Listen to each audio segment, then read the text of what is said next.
أشهد أشهد أن لا إله إلا الله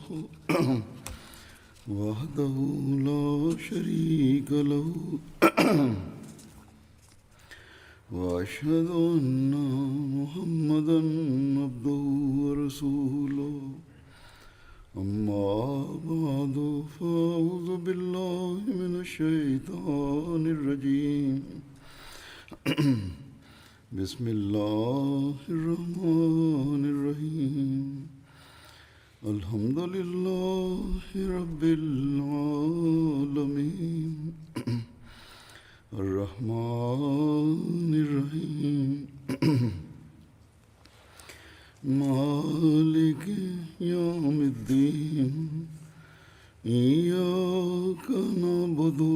وإياك نستعين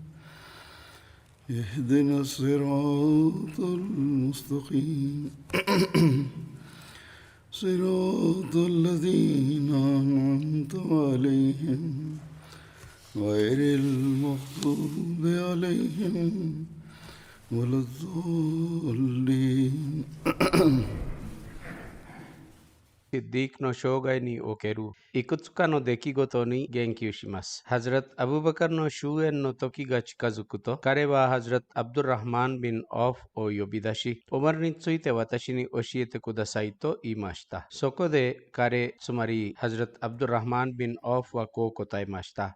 聖預言者のカリフよ、神に誓っています。彼、つまりハズラット・オマルはあなたが思ったよりも優れています。ただし、彼が本質的に厳格であることを除いて、ハズラット・アブバカルはこう答えました。彼の厳格さの理由は、彼が私の中で優しさを見るからです。もし彼がアミールになれば、彼は自分自身の中にある多くのことをやめるだろう。なぜならば、私が誰かを厳しく扱うときに、彼はその人に対して私を喜ばせようとし、そして私が誰かを優しく扱うときに、彼はその人を厳しく扱うように私に言うことを私が見たからだと。それからハズラット・アブバカルはハズラット・ウスマン・ビン・アファンを呼び出して、ハズラット・ウマルについて彼に尋ねました。ハズラット・ウスマンは彼の内なる自己は彼の外的自己よりも優れており、私たちの中で彼に匹敵する人がいないと言いました。そこでハズラット・アブバカルは彼ら二人にこう言いました。私があなたたちに話したことを誰にも話さないでくださいと。それからハズラット・アブバカルはこう言いました。私がウマルを辞める場合、私はウスマンを過ぎることはできません。そして彼ら二人も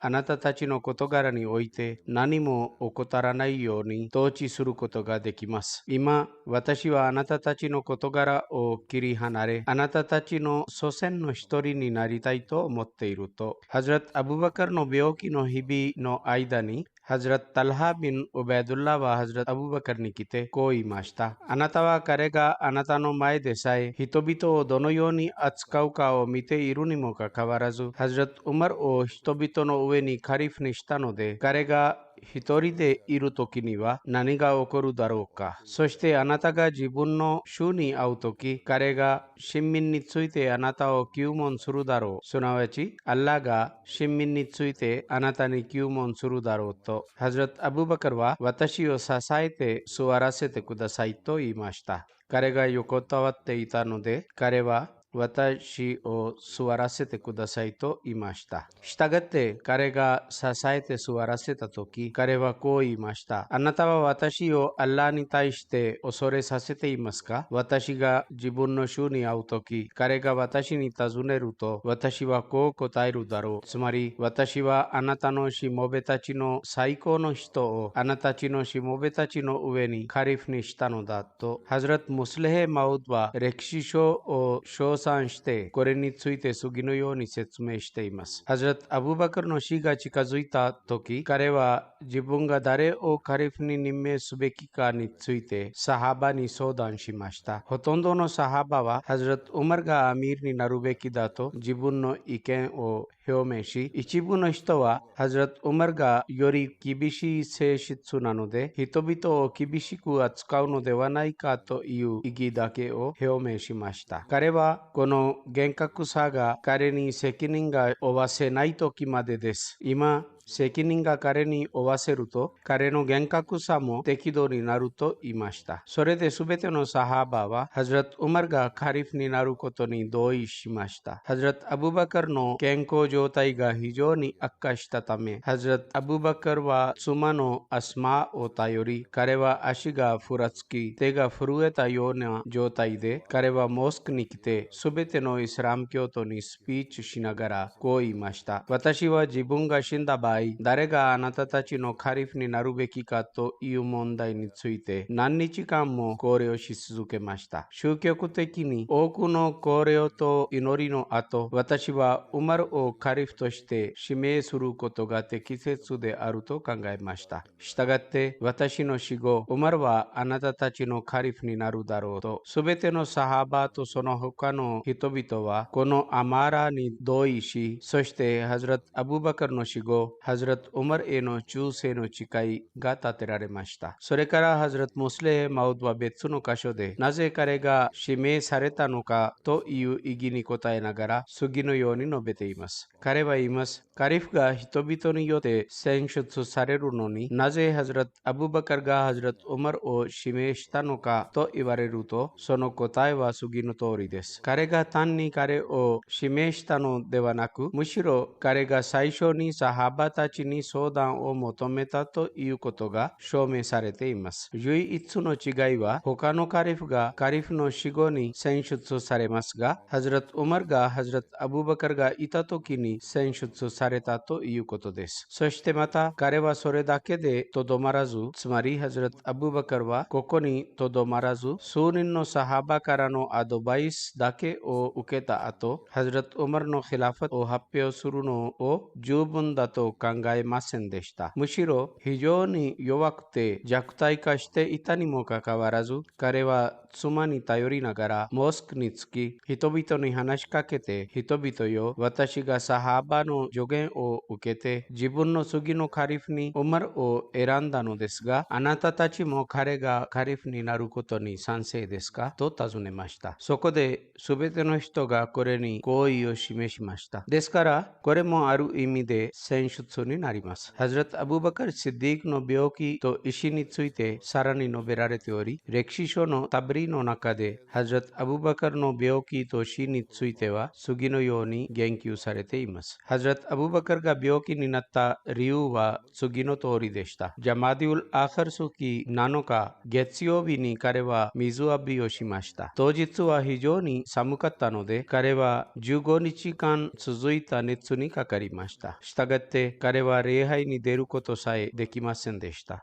彼はハズラット・ウマルが礼拝を導き続けるように命じました。人々はお見舞いのために彼を訪ねていましたが、彼の状態は日に日に悪化しました。その時、ハズラット・アブバカルは聖預言者によって与えられたハズラット・ウスマン・ビン・アファンの家の前にある家に滞在していました。ハズラット・ウスマンは彼の病気の間、主に彼の世話をしていました。彼は15日間病気になっていました。誰かが彼に医者を呼んだ方が良いのだと言いました。彼は彼が私を見たと言いました。人々は彼があなたに何を言ったかと尋ねました。彼がインニアファロマアシャ、すなわち私は自分が欲することをすると言ったのだと答えました。別の伝説によれば、ハズラット・アブバカルが病気になった時、人々は私たちが医者を呼ぶべきかどうかを彼に尋ねました。そこでハズラット・アブバカルは彼がすでに私を見て、インニアファロレマオリッド、すなわち私がやりたいことを何でもすると言ったのだと答えたと述べられています。いずれにせよ、これによって彼が意味するのは、アッラーが今私を彼の身元に召し寄せるべきで、医者などの必要がないということです。ハズラット・アブバカルはヒジラ歴13年ジャマディウル・アカル月22日火曜日の夜に63歳で亡くなりました。彼のヒラファット時代は2年と3ヶ月と10日間続きました。ハズラット・アブバカル・シディックが口にした最後の言葉は、聖クランの次のような祝福された説でした。タワファニ・ムスリマンはアルヒクニ・ビスワレヒン、すなわち私を消え服従した時に死なせたまえ、また私を正しい人々のうちに加えたまえ。ハズラット・アブバカル・シディックの指輪のイメージは、ネマル・カーデルラー、つまり、アッラーはなんと能力のあるものだというものでした。ハズラット・アイシャは、ハズラット・アブバカルが次のように言ったと語っています。私の葬儀や埋葬の手配を終えた後、何か残っているものではないかを確認してください。つまり、すべてのものをハズラット・ウマルに手渡したが、何かが残っているかどうかを確認し、もしあったならば、それもハズラット・ウマルに送るべきです。彼は清方ビラと埋葬について、今私が身につけている布を洗い、別の布に加えて清方ビラに使ってくださいと言いました。ハズラット・アイシャはそれが古いなので、清方ビラには新しいものを使うべきだと言いました。彼は生きている人の方が死んだ人より新しい服を着る権利があると言いました。つまり、新しい服は生きている人に着せるのがより良いことだと。ハズラット・アイシャは、ハズラット・アブバカルが彼の妻のハズラット・アスマービンテ・ウメスが彼を水浴びにさせるという遺言をしたと語っています。ハズラット・アブバカルの息子のハズラット・アブドゥラハマンが彼女を手伝いました。彼の清方ビラは2枚の布で構成されていて、そのうちの1枚は水浴びのために使用された布でした。そしてまた彼が3枚の布で清方ビラが着せられたという伝説もあります。それから彼が聖預言者の寝台に置かれました。これはハズラット・アイシャが寝るために使っていた同じ寝台でした。同じ寝台で彼の遺体が運ばれ、聖預言者の墓と説教団の間でハズラット・ウマルが彼のジャナザ礼拝を指導しました。そして夜に彼は同じ部屋の中で聖預言者のお墓の隣に埋葬され、彼の頭が聖預言者の肩に並べて置かれました。埋葬の際、ハズラット・ウマルビン・ハタブ、ハズラット・ウスマンビン・アファン、ハズラット・タルハビン・ウベドゥラとハズラット・アブドゥラハマンビン・アブバカルが墓の中に降りて彼を埋葬しました。イブネ・シハブによれば、ハズラット・ウマルが夜にハズラット・アブバカルを埋葬したと伝えられています。ハズラット・サリムビン・アブドゥラは自分の父親の次の言葉を語り伝えています。ハズラット・アブバカル・シディークの死の原因は聖預言者の死の悲しみでした。なぜならば、聖預言者の死後、彼の体がどんどん弱くなり、従って彼が亡くなってしまったからです。一部の伝記作家は、彼の死因はユダヤ人が毒を混ぜた食事であると述べていますが、一般的な伝記作家はこの伝説を否定しています。ハズラット・アイシャは次のように述べています。ハズラット・アブバカルの死の時が近づいた時、彼は今日は何曜日ですかと尋ねました。人々は月曜日だと言いました。ハズラット・アブバカルは、もし私が今日死んだならば、明日まで待たないでくださいと言いました。なぜならば、私にとって聖預言者の最も近い昼や夜がより好ましいからだと、つまりすぐに埋葬された方が良いです。ハズラット・アブバカルは自分の遺産について、私の死後、聖クランの戒律に従って、それが分配されるべきだと言いました。同様に別の伝説によれば、彼は自分が残した富から相続人でない親戚のために5分の1を遺贈したと述べられています。ハズラト・アブバカルの妻と子供たちに関しては次のように言及されています。彼には4人の妻がいました。第1はコテラ・ビンテ・アブドゥル・ウッザ。彼女のイスラム教への改宗については意見の相違があります。彼女はハズラト・アブドゥラとハズラト・アスマの母親でした。ハズラト・アブバカルは無知猛昧な時代に彼女と離婚しました。彼女はかつてメディナに自分の娘、つまりハズラト・アスマのところにいくつかの食事とチーズをプレゼントとして持ってきましたが、ハズラト・アスマはそのプレゼントを受け取ることを拒否し、彼女が家に入ることさえ許しませんでした。そして聖預言者からこのことについて尋ねるためにハズラト・アイシャにメッセージを送りました。つまり、私の母がこのように来てプレゼントを持ってきたが、私は彼女を家に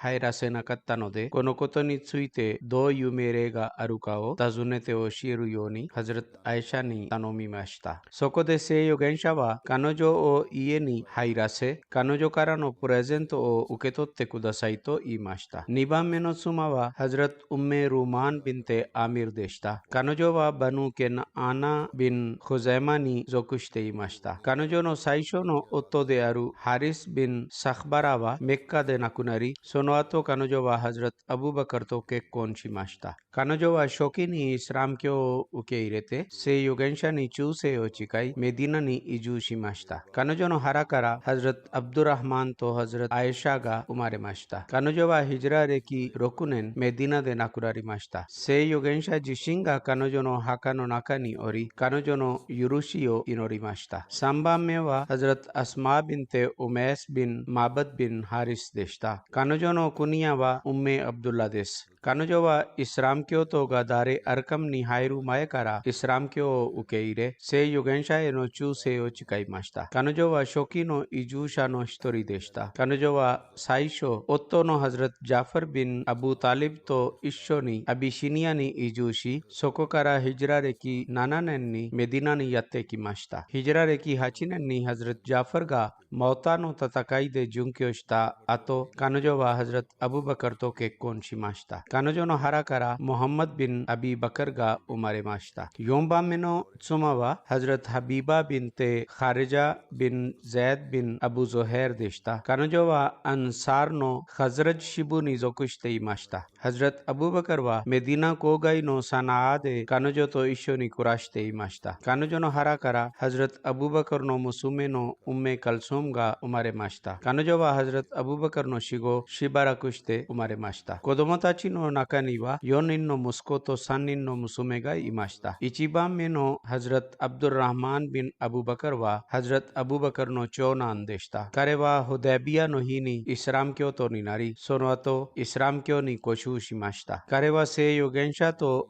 交友がありました。彼は勇敢さと大胆さでとても有名でした。イスラム教を受け入れた後の彼の姿勢は立派でした。2番目はハズラト・アブドゥラ・ビン・アブバカルでした。彼は聖預言者のメディナへの移住の機会に重要な役割を果たしました。彼は一日中メッカにいて、メッカの人々のニュースを集め、夜に密かに洞窟に到着し、それらのニュースを聖預言者とハズラト・アブバカルに伝え、そして朝メッカに戻ってきていました。タイフの戦いで彼が矢をいられ、その傷が治らず、最終的にそのために彼はハズラト・アブバカルのヒラファト時代に殉教しました。モハンマド・ビン・アブバカルは三男です。彼はハズラト・アスマー・ビンテ・ウメスの腹から生まれました。彼はハッジャトル・ワダーの機会にズルホライファで生まれました。彼はハズラト・アリによって育てられ、ハズラト・アリは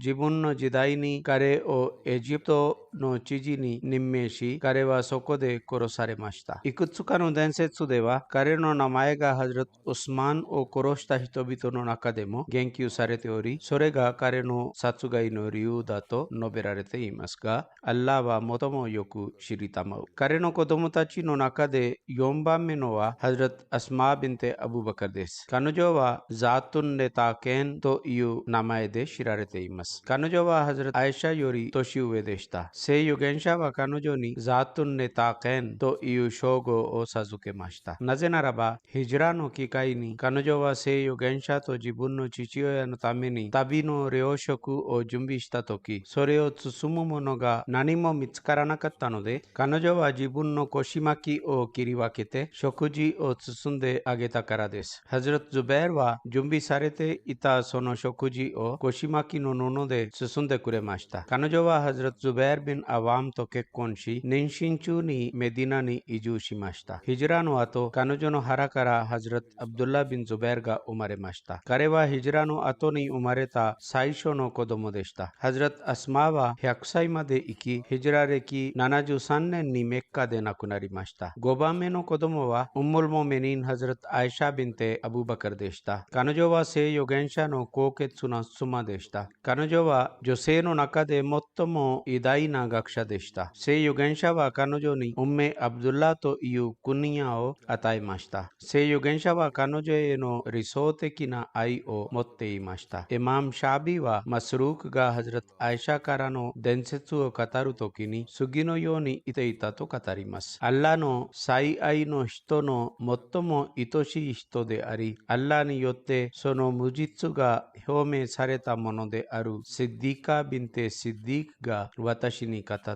と。彼女はヒジラ歴57年に63歳で亡くなりました。別の伝説によれば、彼女はヒジラ歴58年に亡くなりました。6番目の子供はウンメ・カルソーム・ビンテ・アブバカルでした。彼女はハズラト・ハビーバ・ビンテ・ハレジャ・アンサリヤの腹から生まれました。ハズラト・アブバカルは自分の死の時、ハズラト・アイシャに向かって、これらがあなたの2人の兄弟と2人の姉妹であると言いました。ハズラト・アイシャは、私が自分の姉妹であるアスマをしているが、私の2人目の姉妹は誰なのかと申し上げました。ハズラト・アブバカルは、ハレジャの娘のお腹にいるものだと言いました。つまり、まだ生まれていない子供であり、そして生まれるべきこの子が女の子であろうということを彼女は言います。それから彼女には娘が生まれるということが私の心に刻まれ、したがって同じように起こり、ハズラト・アブバカルの死後、ウンメ・カルソームが生まれました。ウンメ・カルソームはハズラト・アルハビン・オベドゥッラと結婚しました。彼はジャマルの戦いで殉教しました。いくつかの伝説によれば、ハズラト・アブバカルの娘の一人がハズラト・ベラールと結婚し、そしてこの娘が彼の4人の妻のうちの一人の最初の夫からのものであったということも述べられています。ハズラト・アブバカルの政府のシステムについて次のように言及されています。つまり、ハズラト・アブバカルが何かの問題を抱えたり、相談を必要としたり、意見のある人々が必要としたりするとき、彼がどのように政府のシステムを運営していたかについて次のように述べられています。シャリア法を知っている人々に相談したい場合、彼はムハジリンとアンサーの中からハズラト・ウマル、ハズラト・ウスマン、ハズラト・アリ、ハズラト・アブドゥルラハマン・ビン・オフ、ハズラト・ムアーズ・ビン・ジャバル、ハズラト・ウバイ・ビン・カーブとハズラト・ザイド・ビン・サビットを呼び出し、場合によって多くのムハジリンとアンサーを集めていました。ハズラト・ムスレヘ・マウドはシャービル・ホムを解説しながら次のように述べています。この言葉を考えてみると、アドバイスを受けるのは一人であり、二人でもないが、相談が求められる人はどうしても3人または3人以上であるべきであることがわかります。次に、彼はこのアドバイスを考慮するべきです。それから、ファイザー・アザムタ・ファタワッカル・アララという命令があります。すなわち、彼は自分が決心したことを実行し、誰のことも気にするべきではありません。つまり、アドバイスを受ける人は、アドバイスを受けた後、すべての分析を行った後に、それを実行し、その後は誰のことも気にするべきではありません。彼は述べます。ハズラト・アブバカルの時代にこの決意の良い例が見つかります。人々が廃墟し始めた時、オスマンの指揮下に送られる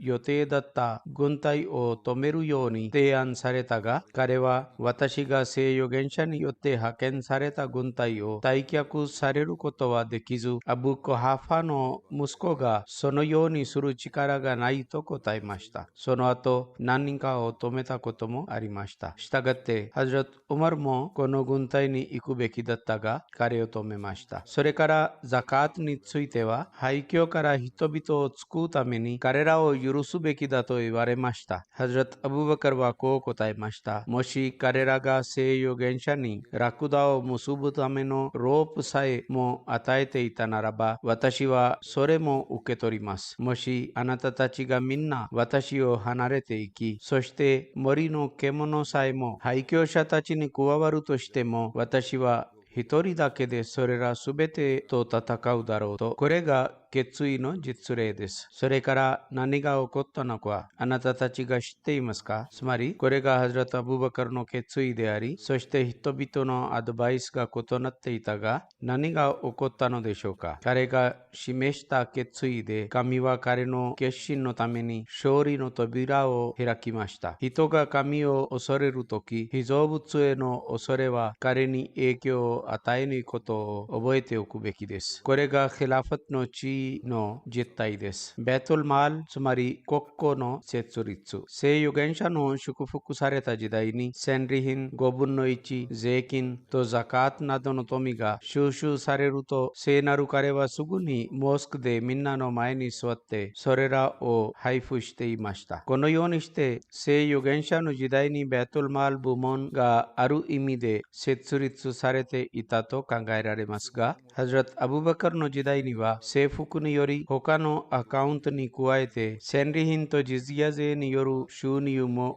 多くなり、それが増加しました。ハズラット・アブバカルは富が分配されて使用されるまで保管できるようにベトルマールを設立する必要性を感じました。彼は敬虔なサハバのアドバイスでそのためにある家を設定しましたが、ハズラット・アブバカルが常に現金と穀物が収集されると同時にそれを分配していたので、このベトルマールは名目上のままでした。いくつかの伝説によれば、財務部門の責任はハズラット・アブ・ウバイダに委ねられていました。当初、ハズラット・アブバカルはベトルマールをサナアー渓谷に設けていましたが、そのために警備員が任命されていませんでした。かつて誰かがなぜ国庫を守るための警備員を任命してみませんかと言ったことがあります。彼はそれを保護するには鍵で十分だと答えました。つまり、鍵がかけられていることは十分だと答えました。なぜならば、彼がベトルマールに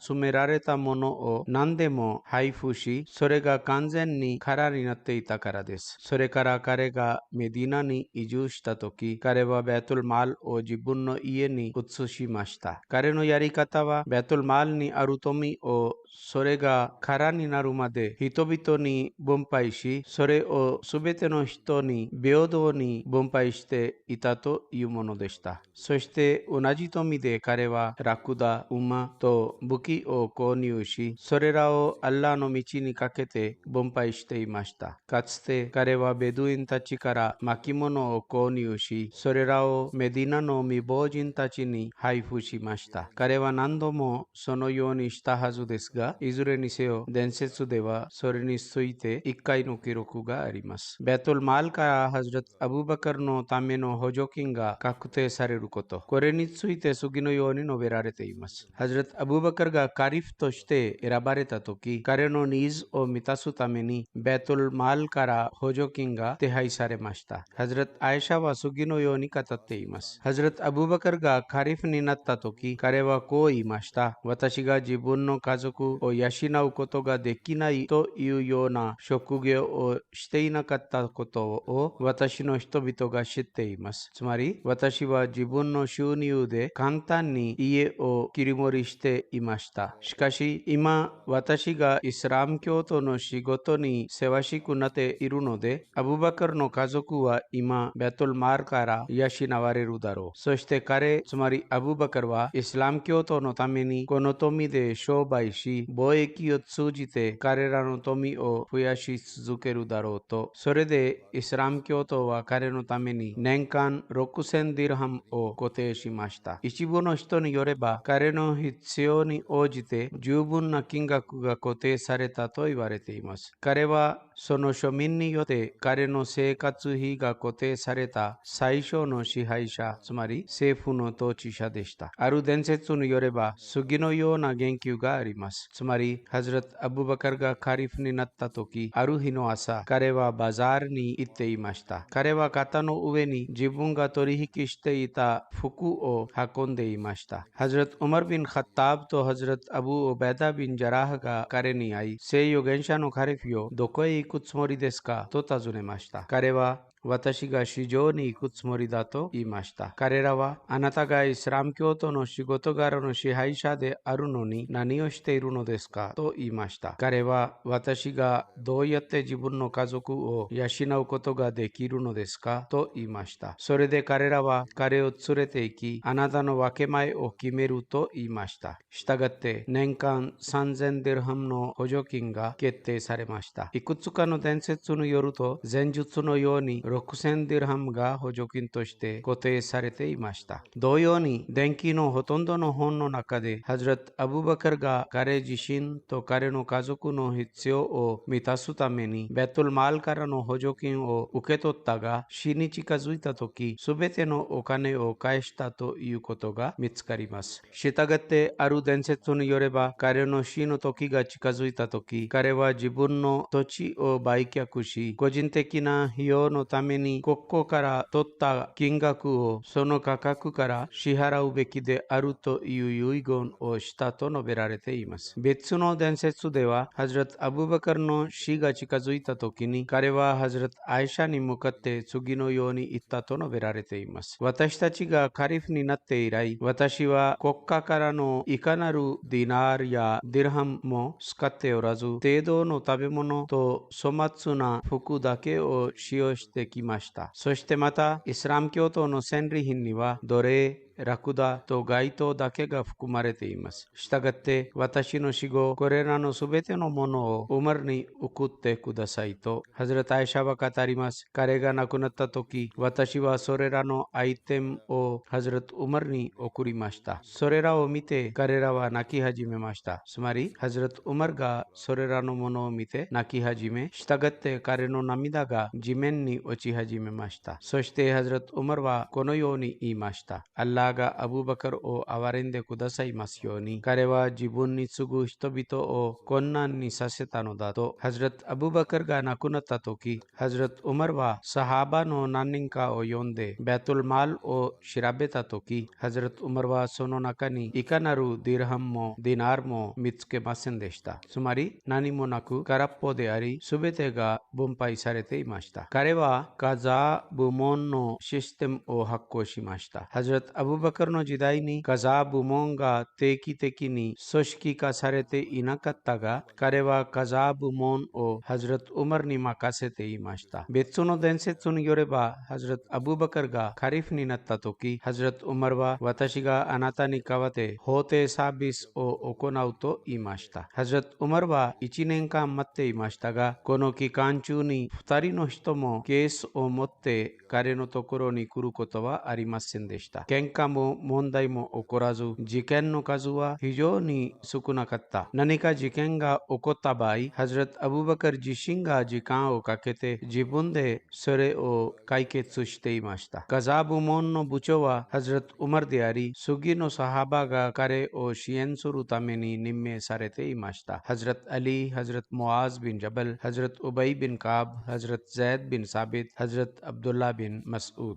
ハズラット・ウマルは語ります。当時は非常に平和で誠実な状況だったので、何ヶ月間過ぎても決定を求めるための2人の人さえ私のところに来ることもなかったと、イフター部門、つまりシャリア法の部門について次のように述べられています。新しい部族や共同体がイスラム教の輪に入ってきており、その状況を考慮していくつかの新しいシャリア法における問題も生じていたので、ハズラット・アブバカルは一般的なイスラム教徒の安易さと導きのためにイフター部門を設立しました。そしてहजरत उमर, हजरत उस्मान, हजरत अली, हजरत अब्दुल रहमान बिन औफ, हजरत उबई बिन काब, हजरत मुआज बिन जबल तो हजरत जैद बिन साबितをファトワを発行するために任命しました。なぜならば、これらの人々が宗教を理解すること及び知識と推察の面で他の人々より優れていたからです。別の伝説によれば、ハズラット・アブドゥッラー・ビン・マスウッドもファトワを発行する人々の中に含まれていました。彼ら以外の誰かがファトワを発行することを許可されていませんでした。ある歴史家によれば、執筆部門、つまり書くことの部門について、その作家は書いています。現代では執筆者は政府の秘書官と呼ばれるべきです。つまりメモを取ったり、ミーティングの議事録を読んだりするセクレタリーのことです。ハズラット・アブバカルのヒラファット時代の間に秘書のシステムは設立されませんでした。公式法令の作成、条約の作成及びその他の文書作成のために特定の人々がいました。ハズラット・アブドゥッラー・ビン・アルカムが聖預言者の時代から執筆サービスを担当していたので、シッディーク時代にも彼がそのサービスを任せられました。別の伝説によれば、ハズラット・アブバカルのヒラファット時代の間に、ハズラット・ザイド・ビン・サビットが執筆部門を担当し、時には彼の元にいた他のサハバ、例えばハズラット・アリやハズラット・ウスマンがこの責任を果たしていました。陸軍部があります。これについては次のように述べられています。ハズラット・アブバカルの時代には正規の軍事システムがありませんでした。ジハドの時に全てのイスラム教徒はムジャヒドになっていました。軍隊は部族ごとに分けられており、各部族にはそれぞれのアミールがあり、それら全ての上にアミール・オマラの職位があり、それがハズラット・アブバカルによって作られたものでした。ハズラット・アブバカルは戦争のための物資を提供するために次のように手配しました。つまり、様々なソースからの収入の適切な部分が軍事費として別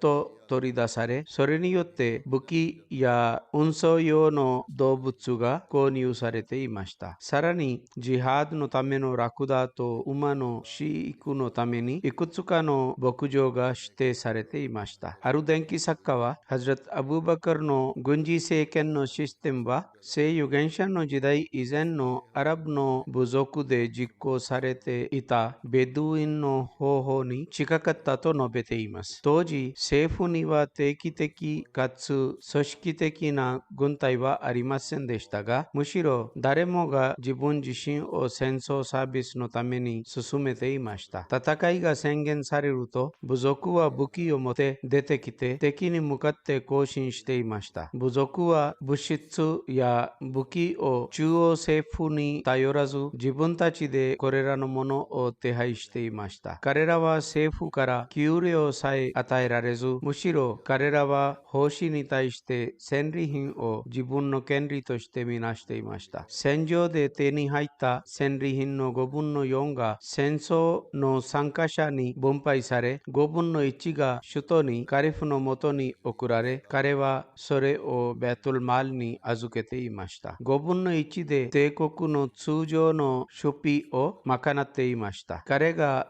戦争の司令官、つまりアミール・オマラとして任命された将軍に次のように指示していました。戦争についての言及によれば、ハズラット・アブバカルが戦争に行く将軍や指揮官にも指示を与えていたと述べられています。ハズラット・アブバカル・シッディークは、ハズラット・ウサマの軍隊にスピーチしながら、こう言いました。私はあなたたちに党のことをアドバイスします。あなたたちは裏切ってはいけない。戦利品を盗んではいけない。あなたたちは約束違反をしてはいけない。そして幼い子供を殺さず、老人や老婆を殺してはいけません。そしてナツメヤシの木を切り倒したり、それらを燃やしたりするべきではない。そしてまた、実を結ぶ木を切り倒してはいけません。あなたたちは食物ためのものを除いて、いかなるヤギ、牛やラクダも屠殺してはいけません。つまり、必要があるときはよろしいですが、それ以外はダメです。あなたたちは教会のために生涯を捧げている何人かの人々のそばを通り過ぎるでしょう。したがって彼らを彼らの状態のまま放っておいてください。つまり、僧侶たちに傷つけないでください。あなたたちは様々な種類の食べ物を容器に入れて、あなたたちに勧める人々に行きます。あなたたちはそれに神の名を唱えて食べてください。そしてあなたたちが頭の真ん中から髪の毛を剃り、周りには縞模様のような髪を持つ人々に出会うだろう。したがって剣で彼らを扱ってください。なぜならば彼らがイスラム教徒に対して戦争のために人々を先導し、彼ら自身も戦う人々であるからです。アッラーの皆において出発してください。神はあらゆる種類の負傷、あらゆる種類の病気と疫病からあなたたちを守ってくださいますように。と同様に、ハズラット・アブバカルがハズラット・ヤジード・ビン・アブ・ソフィアンをシリアの戦争に派遣したとき、次のように言いました。これらについては、そのいくつかを私は以前の説教ですでに説明しましたが、いくつかの重要な点の要約をもう一度説明します。これらは非常に重要なことであり、すべての役員が覚えておくべきものです。彼は次のように言いました。私はあなたを試すため、かつあなたの経験をテストしてみるため、およびあなたを外に出して訓練するために、あなたを代理人として任命します。あなたが自分の義務をうまく果たした場合、あなたを再任して昇進させ、あなたが怠ればあなたを解任します。あなたはアッラーの畏敬さを持たなければなりません。彼はあなたの外的自己を見ているのと同じように、あなたの内なる自己を見ています。人々のうちアッラーにより近いものは、彼への友好の権利を最も果たすものであり、そして人々のうちアッラーに最も近い人は、自分の行動を通じて彼に最も近づく人なのです。それから彼はこう言いました。無知も昧さと偏見を避けるべきです。アッラーはこれらのものが非常に嫌いです。それからこう言いました。あなたは自分の軍隊に優しくするべきです。善をもって彼らを扱い、彼らにアドバイスしたり助言したりするときは簡潔に話してください。なぜならば話しすぎると多くのことを忘れてしまうからです。あなたが自分自身を正しく保つならば、人々はあなたに対して正しくなります。つまり、リーダー自身が正しくなり、自分の状態を改善すれば、人々は自然に正しくなります。そして礼拝をそれらの時間通りに楽とサジダを完全に行いながら捧げてください。つまり、礼拝を遵守しなければなりません。それからこう言いました。敵からの施設があなたに来たとき、彼らを尊重し、尊敬してください。彼らを非常に短く止めるべきで、彼らがこの軍隊について何も知らないように、できるだけ早くあなたの軍隊を去るべきです。彼らに自分の事柄について知らせず、非常に簡潔に話してください。彼はこう言いました。自分の人々に彼らと話をするのを止めてください。つまり、彼らが行くところに人々も彼らについて行ったり、会ったりせず、彼らが会ったり話したりするべき人にだけ話をさせるべきです。つまり、彼らが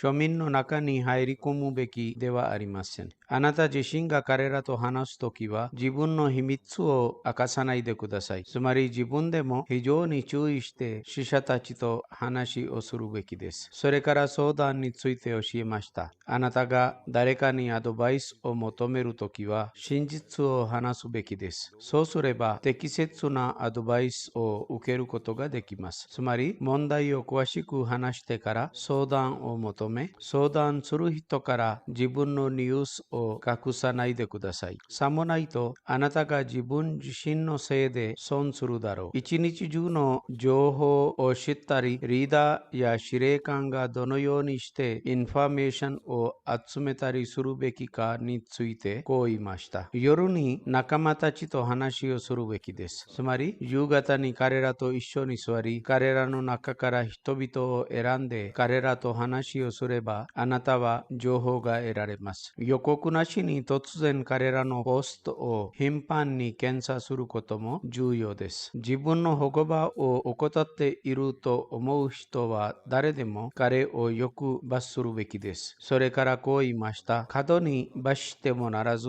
完全に無視してもなりません。つまり、両方のことが重要であり、罰したり判決を下したりすることにおいて、急ぐこともなく、完全に無視するべきでもありません。自分の軍隊から不注意にならないでください。そして彼らをスパイして彼らを恥ずかしめないでください。つまりいつも自分の人々を探求したりしないでください。なぜならばこのようにして彼らが恥ずかしくなるからです。彼らの秘密を人々に共有しないでください。つまり彼らの秘密を知った場合、他の人に話さないでください。無駄な人々と一緒に座らず、誠実で忠実な人々と一緒に座ってください。臆病にならないでください。さもないと人々も臆病になるだろう。戦利品で裏切りを避けるべきです。これは貧困に近づけ、勝利と助けを防ぎます。これらは私が言及した多くのことであり、前にも述べたように、それらのいくつかは新しいものであり、軍隊の将校に関するものを除いて、それらは私たちの役員にとって重要であり、彼らはそれらを心に留めておくべきです。そうすれば仕事が祝福されるだろう。先ほど私が言ったように、私がこの要約を繰り返し説明しているのは、役員たちがそれを覚えておくためであります。イスラム政府が異なった州に分割されたことについて次のように述べられています。ハズラット・アブバカルのヒラファット時代にイスラム諸国が様々な州に分割されました。彼はそれらの州でアミールと知事を任命しました。メディナは彼らの首都でした。ハズラット・アブバカルはカリフとしてここにいました。代理人を任命する方法に関して次のように述べられています。ハズラット・アブバカルの方法は、彼が聖預言者のスンナに基づいて、ある民族の知事を任命するとき、その民族の中に善良で誠実な人々がいる場合、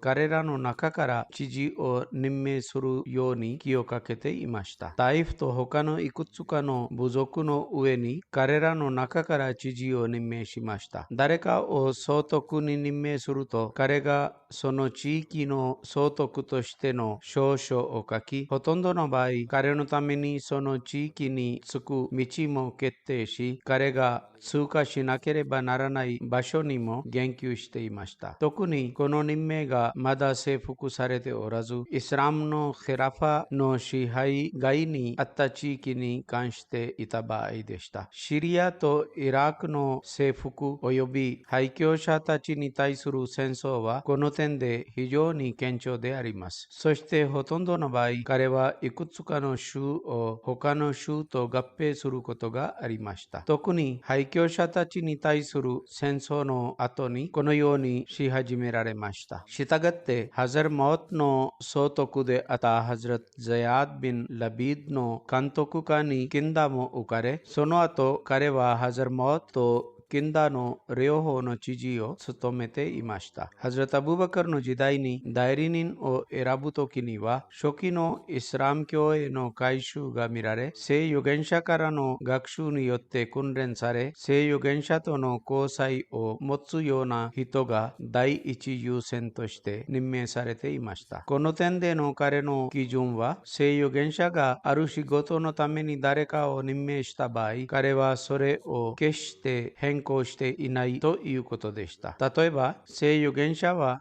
ハズラト・オサマを軍隊のアミールとして任命しました。その後、一部の人々は便宜上、この役職に年配のサハビを任命することを提案しましたが、彼はハズラト・オサマを保持しました。同じように彼は誰が聖預言者より多くの恩恵を受けたかを見ることもありました。これこそは彼がメッカの征服前にイスラム教に改宗した人々に様々な責任を委ねることが多かった理由です。この点で彼が部族主義や縁故主義の態度を取ったことは決してありません。この厳格な原則と高い基準の結果、彼によって任命された代理人や支配者は常に自分の最高のスキルを使ってイスラム教及びイスラム教徒に仕えていました。ハズラト・アブーバカル・シッディークが代理人の任命において地元の人々の意見を尊重することもありました。したがって、ハズラト・アラー・ビン・ハズラミは聖預言者の時代にバーレーンの知事を務めていたが、後に何らかの理由で彼が別の場所に派遣されました。その後、ハズラト・アブーバカルのヒラファト時代にバーレーンの人々がハズラト・アラーを彼らに送り返すようにハズラト・アブーバカルにリクエストしたので、ハズラト・アブーバカルはハズラト・アラービン・ハズラミをバーレーンの知事にし、彼らに彼を送りました。彼はまた代理人たちにも指示を与えていました。これについて次のように述べられています。代理人の任命の際にハズラト・アブーバカル自身が指示を与えていました。したがって歴史書のタブリによれば、アマル・ビン・アースとワリード・ビン・ウクバに助言しながら、彼は次のように語ったと述べられています。外見的及び内なる自己において神を恐れてください。アッラーを恐れる者は誰でも、彼は彼のために救いの道を作り、彼が想像もつかない方法によって彼に糧を提供します。アッラーを恐れる人は誰でも、彼は彼の罪を許します。つまり、アッラーは彼の罪を許し、報酬を増加して彼に与えます。全能の神の生けさを遵守することは、全能の神のしもべがお互いに進めるすべてのことの中で最も優れています。あなたが神の道の一つに向かっていくので、あなたの宗教を強化し、あなたの政府の保護の源になる事柄において、あなたが怠ることは許されざる犯罪であります。したがって、あなたは決して怠惰や怠慢になるべきではないと、ハズラト・ムスタリド・ビン・シャッダードは語ります。私は聖預言者が次のように語っているのを聞いたことがあります。私たちの代理人は誰でも一人の妻を一緒に持つべきであり、彼には使用人がいない場合は使用人を持つべきであり、彼が住むための家を持っていない場合、一軒の家を持つべきであると、ムスタリドはハズラト・アブーバカルが次のように言ったと語っています。これら以外のものを取る人は誰でも裏切り者であると、あるいは彼が泥棒であると言いました。代理人の生産がどのようになされていたかについては、ハズラト・アブーバカルは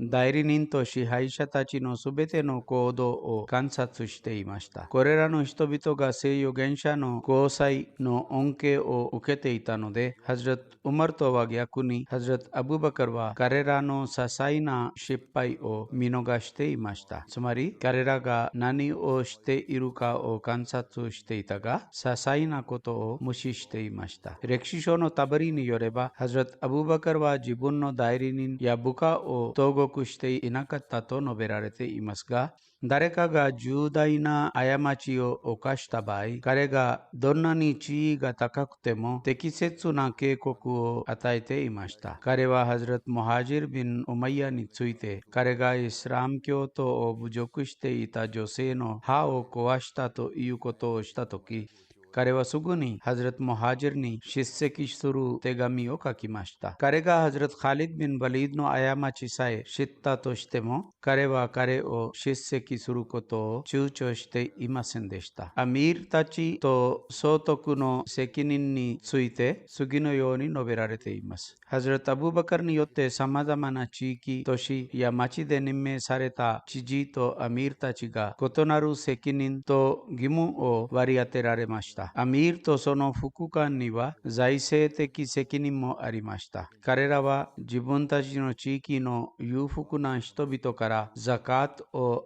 集めて貧しい人々に分配し、非イスラム教徒からジズヤ税を集めてベトルマールに預けていました。彼らのこの責任は聖預言者の時代から続いていました。聖預言者の時代になされた合意は更新されました。ナジャランのクリスト教徒がそれを要求したため、ナジャランの代理人は聖預言者とナジャランの人々との間の合意を更新しました。アミールたちはそれぞれの地域の人々に宗教教育を施し、イスラム教を説き広める上で大きな役割を果たし、彼らのほとんどはモスクの中で輪を作って人々に聖コラン、イスラムの倫理と道徳を教えていました。彼らは聖預言者のスンナに従ってこのようにしていました。この責任は聖預言者と彼のカリフであるハズラト・アブバカルの目には最も重要であると考えられていました。したがってハズラト・アブバカルのアミールたちと知事たちはこの責任を十分に果たしました。したがってある歴史家はハズラト・アブバカルによってハザルマウトに任命されたアミールのゼアド・ビン・ラビードについて次のように述べています。朝になるとゼアドは彼がアミールになる前に聖コランを教えるために来ていたと同様に、彼は人々に聖コランを教えるために来ていました。このようにして教育と訓練を通じてこれらのアミールたちはそれぞれの地域にイスラム教を広める上で非常に重要な役割を果たしました。この教育のおかげでイスラム教は征服された地域や廃墟者や反逆者たちの地域でより強くなりました。住民がイスラム教に改宗したばかりで宗教的な戒律を知らなかったそのような地域では、この教育はこれらの地域で実質的な結果をもたらしました。一方、メッカ、タイフやメディナなどのようなイスラム教の強力な中心地でもまた人々の訓練を手配するための教師が任命されていました。これらすべてがそのカリフまたはアミールの命令で行われており、または様々な地域で教育のためにカリフによって任命された人々はこの任務を遂行していました。地域のアミールまたは知事は彼の属州の行政事務に直接責任を負っていました。彼が旅に出かけなければならない場合、彼は自分の副官を任命し、彼が彼の帰りまで行政を監督していました。その例は次の通りです。つまり、ハズラト・ムハジル・ビン・ウマイヤが聖預言者によってケンダーの知事に任命されました。聖預言者の死後、ハズラト・アブバカルも彼を同じ地位に留めました。ムハジルが自分の病気のためにイエメンに行くことができなかったので、彼はメディナにとどまり、回復してイエメンに戻るまで彼に代わってその任務を遂行するためにゼアド・ビン・ラビードを送りました。ハズラト・アブバカルもこのことを許可しました。同様に、イラクの知事時代、ハズラト・カリド・ビン・ワリードはヒラで自分が戻るまで副官を任命していました。この言及はまだ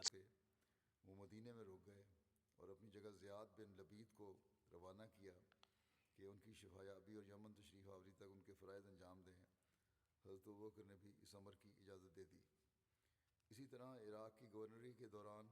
खालिद बिन वलीद हीरा में अपनी वापसी तक अपना नायब मुकर्रर कर देते थे। ये जिक्र चल रहा है इंशाअल्लाह ताला आइंदा भी बयान होगा।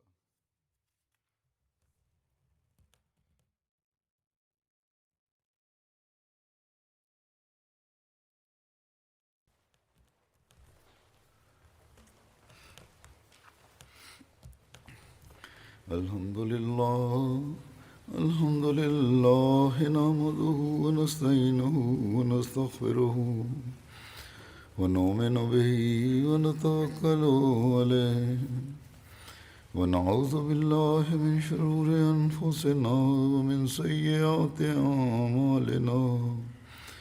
من يهده الله فلا مضل له ومن يضلله فلا هادي له ونشهد أن لا إله إلا الله ونشهد أن محمدا عبده ورسوله عباد الله رحمكم الله إن الله يأمر بالعدل والإحسان وإيتاء ذي القربى وينهى عن الفحشاء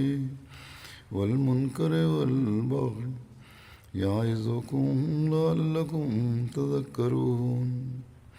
اذكروا الله يذكركم وادعوه يستجب لكم ولذكر الله أكبر.